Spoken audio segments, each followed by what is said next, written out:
Guys, I've been having a really hard time on Arena Breakout the past couple of days. I just keep getting killed immediately off the spawn. I run around a bit, I run into a tier 6 thermal stack of squad or whatever, and it's just really bad times. So I figured in this game, I'm going to go for the one-tapper. Now, by that I mean, of course, the AX50, the sniper rifle using M2 ammo, which will literally one-tap to the chest or the head.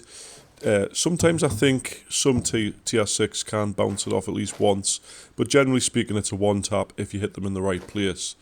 So guys, we're going to go sit somewhere with an AX50. I've only brought the AX50, nothing else. We're going to have a run around and see if I can get a couple of kills.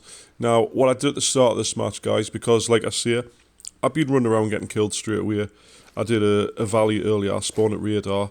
I ran around the corner and ran into literally a full squad of thermals with M995. I didn't stand a chance. I lasted literally 3 seconds. I think I got about 3 bullets off before I died. But yeah, anyway, we're going to run around. Please leave a like down below. Make sure you do subscribe to the channel. I'm going to take it tactically and slowly and try and get some kills with the AX50 here.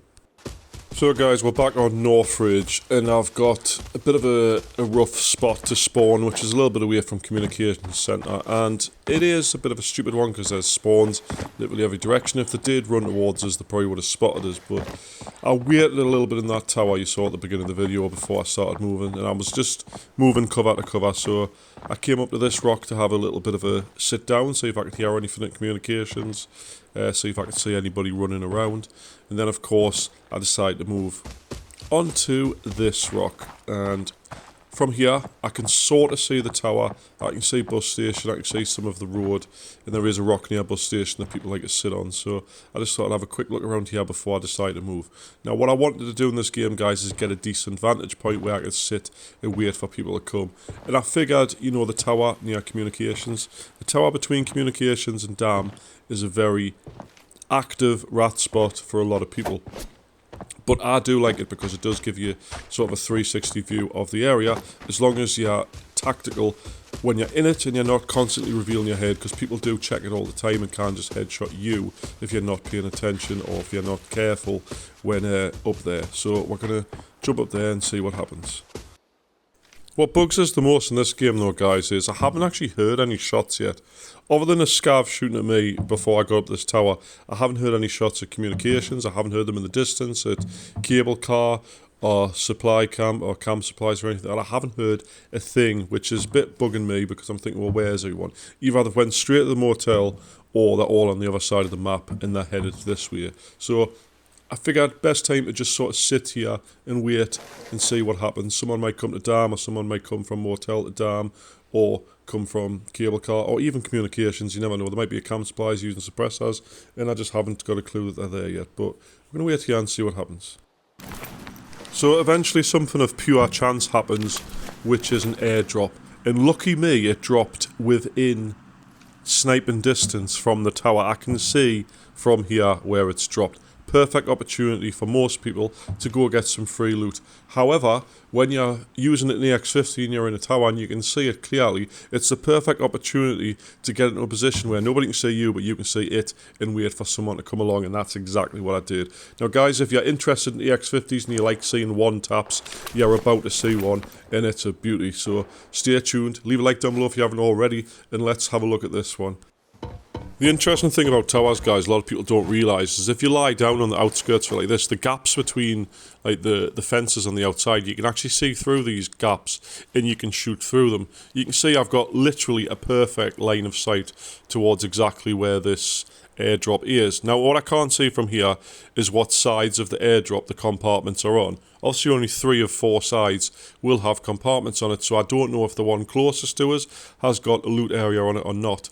But I can guarantee at least one of the sides within my vision will have a door on. So I should be able to sit here long enough until someone tries to loot it.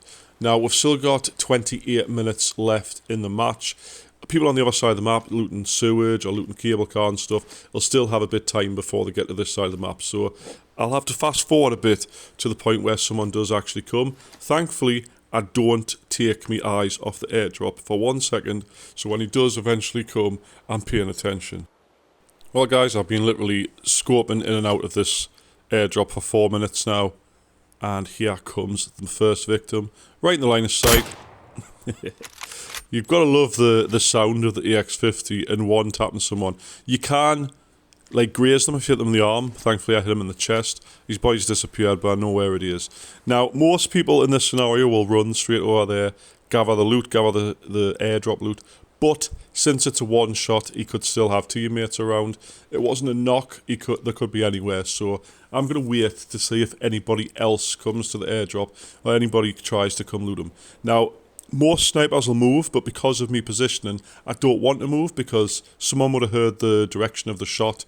And if I start moving, if people are looking from the other side of the river or the little tiny bridge or dam, they'll see us run down the tower. I'm in the safest place possible here because you would have to be at a certain angle to shoot us through the tiny gaps in the bottom of the railings. So I'm going to wait a little bit first. Well guys, the wait paid off because his teammate has just done a shot. Luckily for me, unsuppressed, so I got a pretty good idea of the direction, which I think is the small bridge. Now, I tried to look through the gap, but that wasn't working whatsoever. I couldn't really see. I figured he might be going towards the airdrop, but I also figured I might miss the chance to actually shoot him, so I might as well get up and have a look. Now, he wasn't shooting at me 100% because I would have got a blacked around vision and it would have, like, we'll see, pinged. So I'm going to have a quick look, and there he is, look, run across the bridge. Oh! That was a good shot, wasn't it? That was a nice shot. That's a nice one.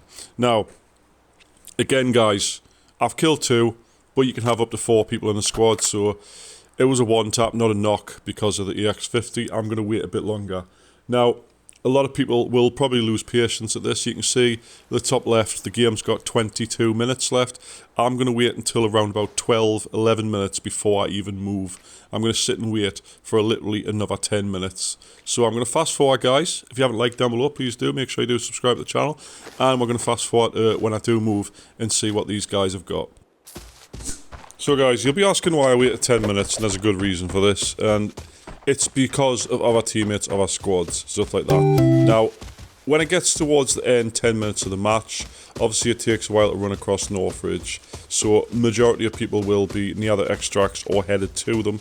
They'll not be hanging around, because the longer you hang around on the map, the more chance you've got of someone sort of just taking you out, or you haven't got time, you get stuck in a firefight, or you don't manage to extract. Anyway, first guy doesn't have a headset on, I don't know why, but he's got an M4. So I will be taking that. Definitely take that. I didn't bring a backpack, so I'll take his backpack. He's got some A1 ammo there, I'll just put that away. Put his M855 away as well. Always keep ammo because I can either use it or sell it, so I'll always just safe slot it if I've got room. Also going to take his them. What else he got in here? Let's have a look. Got some more A1 ammo. Definitely going to take that. A1 ammo sells for a ton at the moment. I don't know why, because I don't find it that useful. I'm also going to loot the airdrop while I'm here. Might as well. I'm lying down in the grass. If I'm going to get shot now, I'm going to get shot, you know what I mean? There's nothing I can really do about it. A couple of things to take in here, like meds and bullets, and I think one of the compartments is full of little purple items. No yellow items, unfortunately, but it is what it is. It's got enough in for me. That med as well, I'll have the med. And just shimmy along, loot this last one. This has just got loads of little computer components in, like processors and stuff like that, so definitely pick all these up. SSD, silver chain, CPU, processor, little fiddly bits that will give us some stuff. Alright, let's run over to the next guy. This guy would have got a massive fright when I shot him when he was running across there, that's for sure. Right, he's got a Mini 14, I don't like Mini 14s. I will take his ammo, he seems to be using A1 as well. Mini 14s, I don't get why people use them, because they're not that good. But yeah, I'll take the suppressor off that as well, because that'll come in handy. I'll show you why in a minute. I'll take the ammo out of the M110. I'm not taking the M110 because I can't carry it, but I will take the BPZ. I sell BPZ as well. Then I might as well just take his little laser pointer as well, because why not? Might come in handy. Now, I don't think his loot was very much. I will take his med kits, his full ones anyway, because I can use them in other raids. Wasn't expecting a massive loot haul, but obviously, it's nice to shoot people. It's got some more M855 here on an mag. I don't know why people mix mags. You'd think they'll just put one type in all of them. Imagine you reload and then you're doing less shots. Now guys, the reason I took the suppressor is, you may have noticed the M4 that I picked up that guy does not have a suppressor on. What you can do in raids is actually swap muzzles over. So I'll take the the loud one off the M4, put the suppressor on, and now I've got a free suppressed fully automatic gun for on the way out. Thankfully guys, I don't run into anyone on the way to extract. A couple of scavs on the extract itself, but smooth sailing from here. Let's rush ahead. So guys, a very satisfying AX50 gameplay if I do say so myself. I'll quickly loot this little box, get some free energy drinks and milk, why not? But we've just extracted there. And we've got 180k loot and 125 rank points. And of course a free M4. Anyway, thanks for watching guys. Please like down below, make sure you subscribe. And I'll see you in the next one. Thanks for watching.